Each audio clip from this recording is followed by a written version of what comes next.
오늘 주신 말씀을 통해서 아멘 하라라는 제목으로 하나님 말씀 선포하겠습니다. 얼마 전에 저희 교회를 다녀가신 손님께서 저희 교회가 참 좋다 말씀하셨습니다. 교회도 너무나 아름답게 잘 지어졌고 참 이민교회에서 많은 분들이 함께 모여서 예배드리는 모습이 참 좋다. 이렇게 큰 공간이 있는 것도 참 좋다. 참 좋은 부분들 많이 말씀하셨습니다. 근데 한 가지 안타깝다고 말씀하신 거는 교회에서 예배드리는데 아멘이 없다라고 말씀하시면서 좀 안타까워 하셨습니다. 물론 꼭 아멘이라는 소리가 있어야지 좋은 교회고 아멘이라는 소리가 없는 교회는 좋지 않은 교회라고 말할 수 없는 것입니다. 하지만 우리가 아멘의 의미가 무엇인지를 안다고 한다면 왜 교회 안에 이 아멘이라는 외침으로 가득해야 되는지 우리가 알 수 있는 것이죠. 아멘이라는 뜻이 무엇입니까? 진실로 그러하다, 그대로 될지어다, 그대로 될 줄로 믿습니다 라는 의미로 믿고 동의하는 것 아니겠습니까? 얼마 전에 한인의 날이 있었죠. 그때 우리 교회 청소년 청년들이 릴레이 달리기를 하고 피구 경기하고 또 줄넘기 하고 어른들 족구할 때 옆에서 보니까 선전을 하지 않습니까? 우리가 뭐 많이 다 이겼지만 너무 잘할 때 그렇지 막 이렇게 얘기하시는 분들의 말씀을 이렇게 들을 수가 있었습니다. 그것이 무엇입니까? 거기에 그렇게 해야 되는 것이 맞다라는 것들 진심 어린 마음으로 응원하는 것, 거기에 동의한다는 것 아니겠습니까? 아멘은 바로 그렇게 우리의 진심으로 바로 그거야라고 말하는 것과 똑같다고 하는 것입니다. 신약 성경에서는 예수님께서 진실로라고 말씀하신 것이 바로 아멘과 같은 말이라고 하는 것입니다. 오늘날 많은 교회가 설교를 듣고 찬양대의 찬양을 들을 때 끝난 후에 아멘으로 응답을 합니다. 물론 어떤 사람들은 그냥 습관적으로 아멘을 외치는 사람들도 있죠. 마치 우리 가락에 얼쑤 이렇게 하면서 추임새를 넣는 것처럼 습관적으로 아멘을 하는 분들에 대해서는 바람직하지 않다고 생각합니다. 하지만 주님이 주신 말씀 그리고 드려진 그 찬양의 고백에 나 또한 그렇다고 믿습니다. 그 고백에 또 그 찬양에 내 마음도 같이 동의하고 하나님께 영광 돌리기 원합니다 라는 그런 마음을 표현하고 싶은 마음으로 아멘이라고 고백한다고 한다면 그거야말로 하나님께서 기뻐 받으시는 고백이 될 수 있다고 하는 것이죠. 그러면 우리가 언제 아멘 해야 됩니까? 보통 우리의 경험상 우리가 아멘이라고 할 때가 언제입니까? 지난 주일 같은 경우에 하나님을 향해서 뛰어가십시오. 그럴 때 하나님께서 우리를 승리 있게 하실 줄로 믿습니다. 그런 삶을 사시기를 축원합니다 라고 제가 말씀을 드렸을 때 크게 아멘 이렇게 하시더라고요. 또 찬양대가 아름다운 노래로 하나님께 천상의 아름다운 하모니를 올려드릴 때 끝나고 나서 우리 성도님들께서 아멘 하셨습니다. 그런데 이 아멘은요, 이렇게 나에게 복이 되고 뭔가 나에게 유익이 되는 그런 말씀을 들었을 경우 내 귀에 달콤하고 내게 만족스러운 찬양이나 말씀이 들려질 때만 외치는 것이 아멘이 아니라고 하는 것입니다. 오늘 말씀에서 이스라엘은 어떤 순간에 아멘을 하고 있는지 우리는 볼 수 있어야 되는 것입니다. 오늘 말씀은 저주를 선포하고 있습니다. 저주를 선포할 때 그 말씀을 듣고서 네 물론입니다. 만약 우리가 그렇게 할 경우 우리가 저주를 받을 것입니다라고 말하는 것이 아멘이라는 것이었다고 하는 것입니다. 만약에 제가 우리 성도님들께 차든지 뜨겁든지 하지 않으면 하나님께서 여러분을 토해내실 것입니다 이렇게 말하면 여러분께서 힘차고 아주 당당하게 아멘 하시겠습니까? 그게 쉽지 않은 거거든요. 사실 그런 상황에 제가 그렇게 말씀을 드리면 저 목사님 도대체 왜 저래? 좋은 말 하고 권면을 해도 시간이 모자랄 텐데 왜 저런 말을 하고 있지라고 아마 의구심을 갖게 될지도 모르겠습니다. 그런데 이것은 제 방식이 아니고요, 하나님의 방법이라고 하는 것입니다. 우리 하나님은 이스라엘을 향해서 축복이 아닌 저주를 선포하셨고 그 저주에 대해서 아멘 하라고 명령하고 계시는 것입니다. 지금 이스라엘이 어떤 상황인가요? 이스라엘이 지금 처한 상황이 어떤 상황이기에 하나님이 지금 이렇게 말씀하고 계시는 것입니까? 너무나 놀랍게도 이스라엘은 지금 그토록 바라던 이 가나안 땅, 약속의 땅에 들어가는 일들을 목전에 앞두고 있습니다. 요단강을 건너기 직전이고 약속의 땅에 들어가기 전에 바로 대망의 순간에 이르렀다고 하는 것입니다. 그런데 하나님께서는 저주의 말씀을 이렇게 말씀하고 계십니다. 우리가 인간적으로 상식적으로는 그 가나안 땅에 들어가기 전에 얼마나 두려움이 있고 어떻게 우리가 그들을 쫓아내고 또 하나님의 명령대로 그 땅을 차지할 수 있을까? 두려움도 분명히 있었을 거라는 것입니다. 그러면 우리의 생각으로는 그들에게 용기를 북돋아주고 축복하고 격려만 해도 모자랄 거라는 생각을 할 수 있는 것이죠.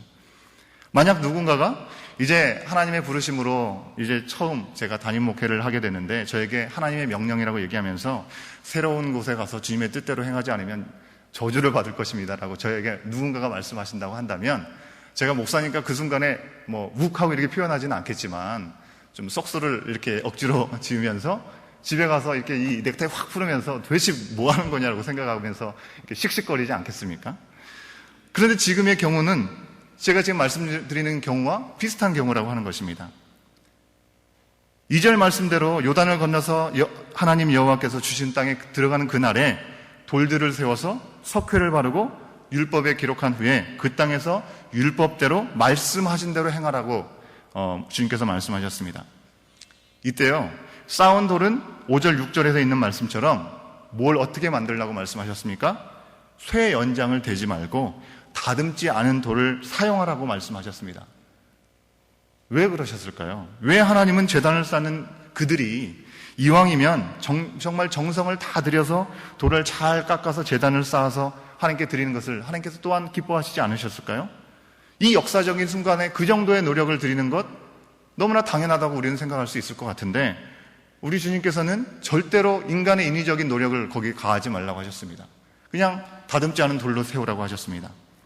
하나님께서 다듬지 않은 돌로 이 역사적인 순간에 기념비를 세우고 제단을 쌓게 하시는 것은 이 모든 일이 인간의 노력이나 인간의 공로가 상관없다는 것을 알려주시기 원하셨기 때문이라고 하는 것입니다. 그 누구도 우리가 힘쓰고 애썼다고 느끼면서 기념하게 하기를 원하지 않으셨다고 하는 것입니다.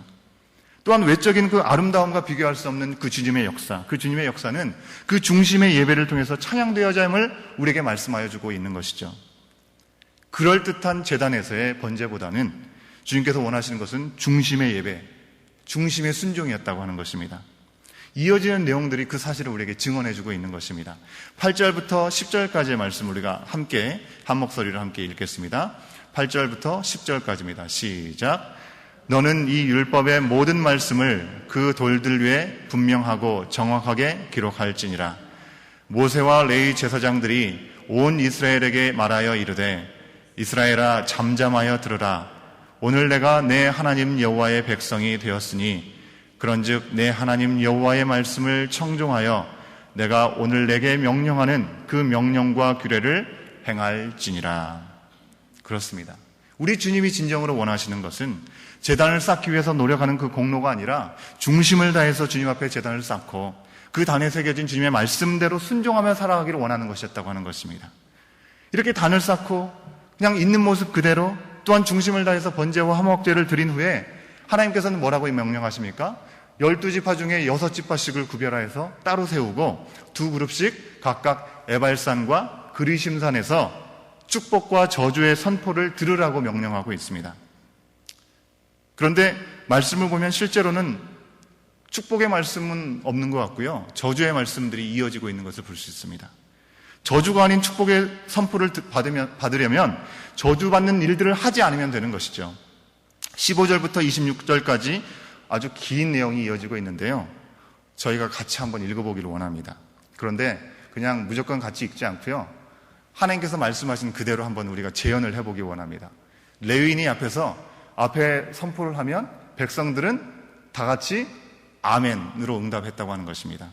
제가 앞부분의 선포를 읽겠습니다. 그리고 앞에 부분에 보면 뭐 할 것이요 라는 할 것이요를 제가 빼고 읽을 거거든요. 그러면 여러분들께서는 모든 백성은 응답하여 말하되 뭐 이렇게 어떻게 하라는 설명이기 때문에 그 부분을 빼고 아멘만 하시면 되겠습니다. 다 아시겠죠? 예, 한번 해보겠습니다. 15절부터 26절까지 아멘을 크게 하시기 바랍니다. 15절입니다. 장색의 손으로 조각하였거나 부어 만든 우상은 여호와께 가증하니 이것을 만들어 은밀히 세우는 자는 저주를 받을 것이라. 그의 부모를 경홀히 여기는 자는 저주를 받을 것이라.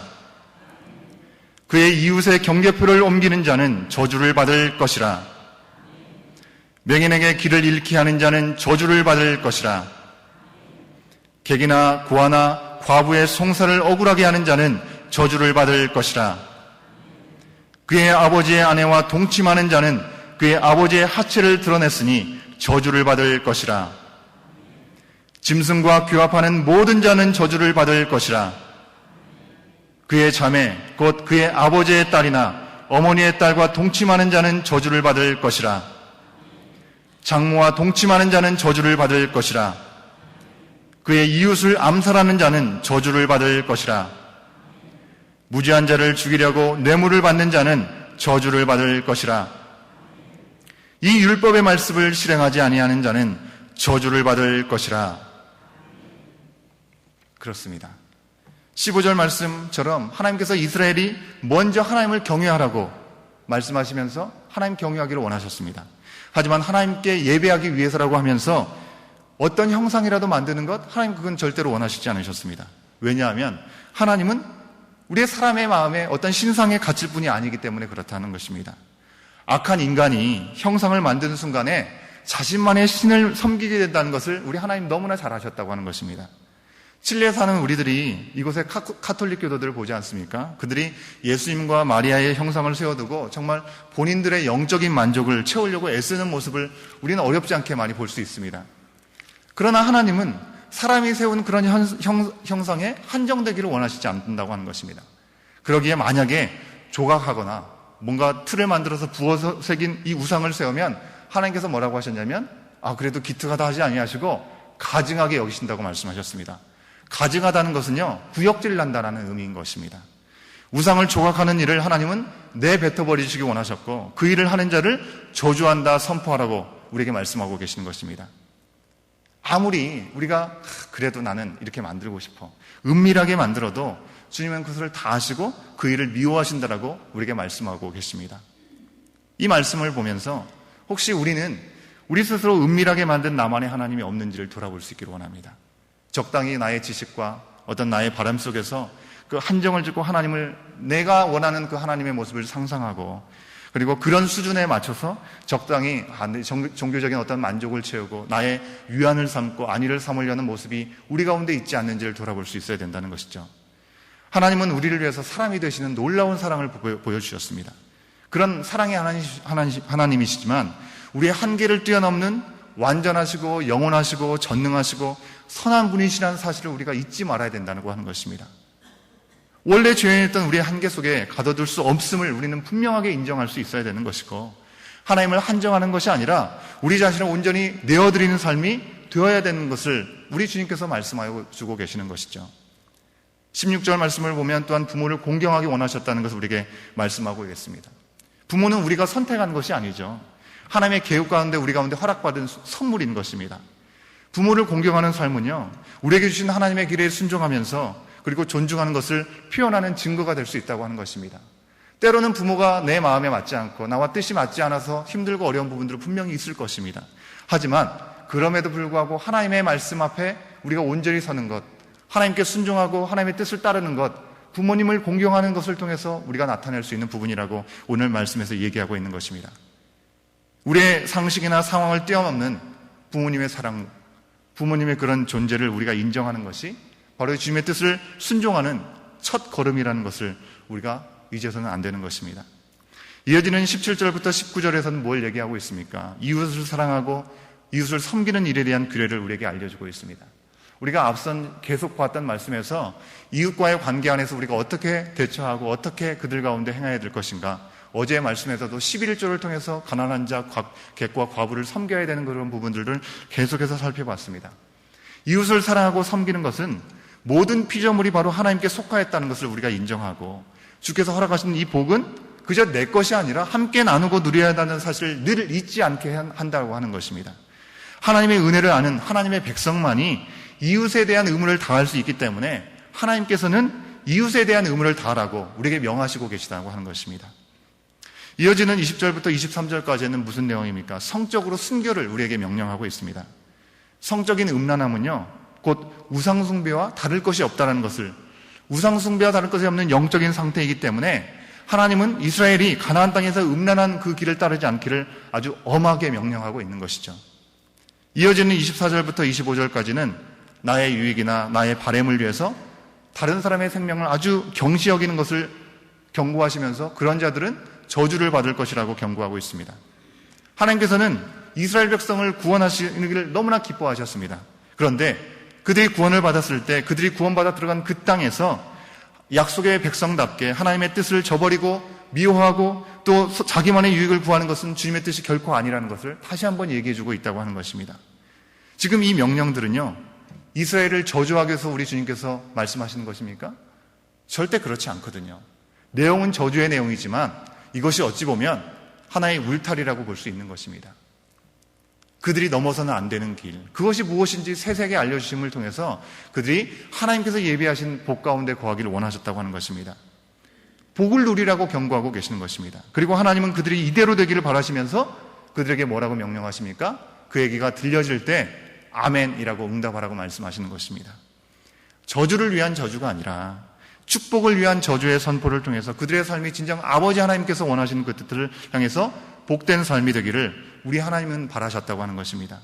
그래서 이후에 이 말씀을 제대로 알았던 이스라엘 백성들이 여호수아서에 나오는 대로 이스라엘 백성들이 이런 하나님의 진심을 알기 때문에 이 말씀대로 에발산과 그리심산에서 이 말씀들이 선포됐을 때, 축복이 선포되고 저주가 선포됐을 때 모든 백성들이 하나같이 아멘으로 응답하고 있지 않습니까?